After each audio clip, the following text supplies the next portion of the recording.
দিছো এটা লোকজনের সামনে বলার কি আছে? আমি তোমার গার্লফ্রেন্ড, ওই তুমি আমাকে টাকা দিবা, এটা স্বাভাবিক, এটা আমার প্রতি তোমার দায়িত্ব। আরে যখন তুমি আমার সাথে রিলেশনে গেছিলা তখন কি তোমার মনে ছিল না যে এত সুন্দর একটা মেয়ের সাথে রিলেশনে যাচ্ছি, যে ওর পিছনে আমাকে টাকা ইনভেস্ট করতে হবে? আর শোনো, তুমি তোমার জিনিস অর্ডার করছো, তুমি তোমারটা পেমেন্ট করো, এত কিছু আমি বুঝি না। আর দেখো, আমার দায়িত্ব না তোমার পিছনে টাকা খরচ করা, তোমার দায়িত্ব আমার সব সকালাত পূরণ করার। আর এত সুন্দর একটা মেয়ে তোমার গার্লফ্রেন্ড হইছে, এটা তোমার কপাল, বুঝতে পারছো? আরে মনি, তুমি সব কি কথা বলতেছো? তুমি কি ভুলে গেছো তোমার আমার 1 বছরের রিলেশন? আমি তোমার পিছে কত টাকা পয়সা খরচ করছি, তুমি যখনই যেটা চাইছো আমি তখনই ওইটাই দিছি।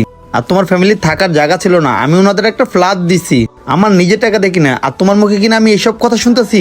আমি এটা কখনো আশা করিনি। আর তোমরা যখনই বিপদে পড়ছো আমি তোমাদের পাশে ছিলাম, আর আজকে কিনা আমি 1 লাখ টাকার বিপদে উঠছি, তুমি এই টাকাটাই দিতে চাচ্ছ না মনি? আর নয়, তুমি আমাকে আরেকটা কথা বলতো, আমি তোমার কোন ভরসে 1 লাখ টাকা দিব? তুমি তখন রাস্তার ফকির হয়ে গেছো, তোমার কাছে তখন 1 টাকাও নাই। আমার তো মনে হয় তুমি কখনো পারবা না আমার 1 লাখ টাকা শোধ করতে। আর বাই দ্য ওয়ে, তুমি এখন গরিব, আর আমি গরিবদের সাথে রিলেশন রাখতে পারবো না, তো তোমার সাথে ব্রেকআপ। আর এখন তুমি গরিব, এখন তোমার মনের ভিতরে কিভাবে এত সকালাত আসে যে তুমি আইফোন 30 প্রো ম্যাক্স চালাইবা? এই শুনো, তুমি এখনই অর্ডারটা ক্যান্সেল করে ফেলো, আমি তোমার কোনো টাকা পয়সা দিতে পারবো না, বুঝতে পারছো তুমি?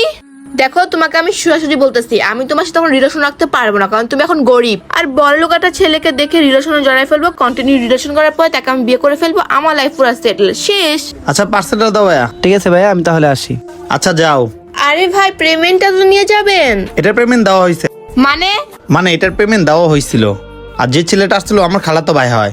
ভাই দেবে, আমি আজকে তোমাকে এই আইফোনটা দিয়ে প্রপোজ করতে চাইছিলাম, কিন্তু প্রপোজ করার আগেই আমি তোমার আসল রূপটা দেখে ফেললাম। এই আইফোনের সাথে তোমার জন্য আমি একটা ডায়মন্ড রিং আনছি, এটা কিন্তু গোল্ডেনের আইফোন। আর এই দুইটা দিয়ে তোমাকে বিয়ের প্রপোজ করতে, কিন্তু যা শুনলাম তোমার মুখ থেকে আমি তো কল্পনাও করতে পারিনি তুমি আমার জন্য এইসব চিন্তা করো, এবং কি আমার বিপদে তুমি আমাকে হেল্প করতেও চাও না। আমি তো জাস্ট